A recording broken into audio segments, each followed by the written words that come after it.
you can't find private islands that, don't look like shit for less than $10 million. So this isn't doable. But then, you dig into it and you find different alternatives, and you find, okay, what if we just buy a $2 million island that sucks?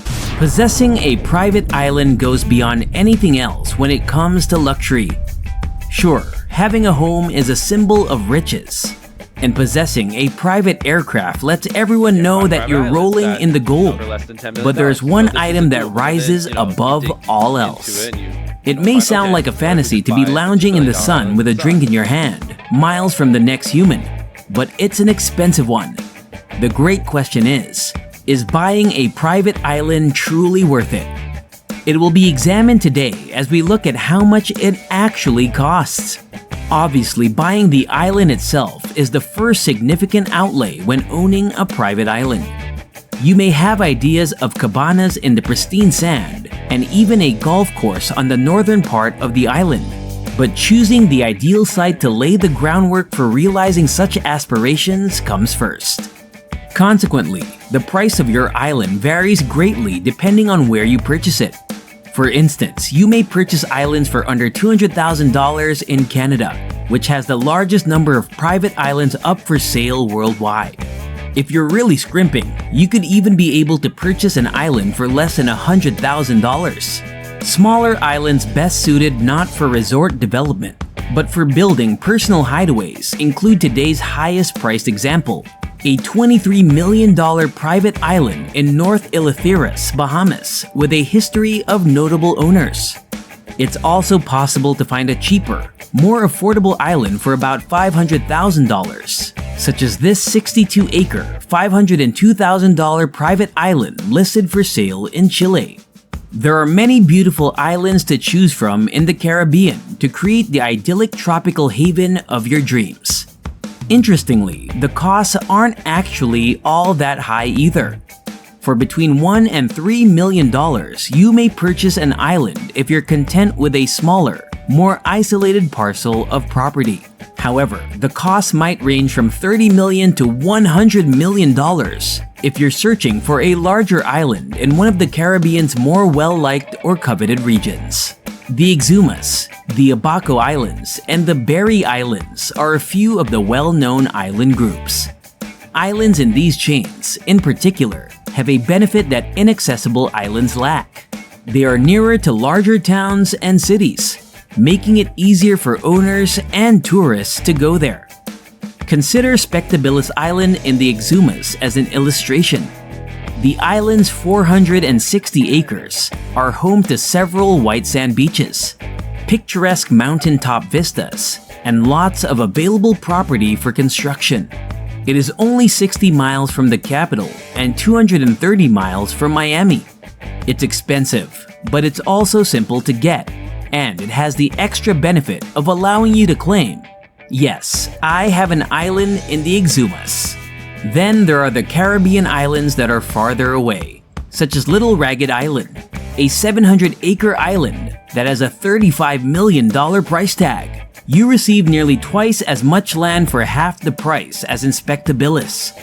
Little Ragged Island has 30,000 feet of shoreline, or around 5.6 miles, and 2 ponds, so you may obtain fresh water. The 110-mile-long Ragged Island chain is very undeveloped, with only one little settlement with a population of 72. So you'll really, truly have those 5.6 miles of shoreline to yourself. In other words, if you want to go out to a fine restaurant or hit up a nearby nightlife, you might as well not buy this island. If you're looking for a private island that requires slightly less management, however, Canada might be a better choice. For example, Half Island, which sits off the coast of Nova Scotia, is a modest 6-acre plot that could be yours for a mere $60,000. The island is currently undeveloped and is regarded as a hotspot for off-grid wildlife spotting, including deer, bald eagles, and, if you head further afield, migratory whales. In Canada, where endangered species may reside on lakes and ocean islands, these environmental rules are also often used. Picking up a tiny island for the price of your monthly wage isn't truly worthwhile unless you want to go camping. since, especially in Ontario, you can only build if there is more than an acre of buildable land on the island. Numerous environmental protection rules will raise the cost of your development, in addition to the pricey environmental analysis that is conducted prior to construction. Consider how much it will add to the bill on top of the typical price of building a home. Things like how you gather water, how you produce power, and how you access the island are heavily controlled in order to safeguard the lovely lakes and oceans. However, even putting environmental concerns aside, there are many additional logistics to consider. The first is the pricey delivery of building materials to the island. You'll also need to transport heavy building equipment to the island, which calls for specialized vessels, in addition to the building materials. And after spending tens of thousands of dollars to have the goods delivered to your door, you need to have qualified builders, plumbers, and electricians working on the island every day. If your island, like Little Ragged Island in the Caribbean, is several miles from the closest town with hotels, you're looking at some astronomical charges merely to get your construction workers on site.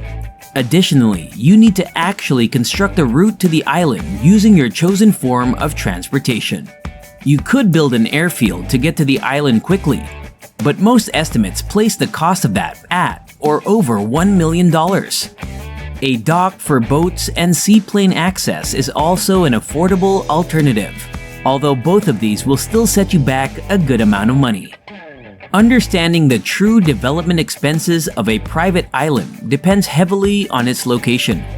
Of course, the ideal situation would be to purchase your own gorgeous piece of property with hundreds of miles of water separating you from your nearest neighbors. Accessibility, however, worsens with increasing island distance, increasing building expenses as a result.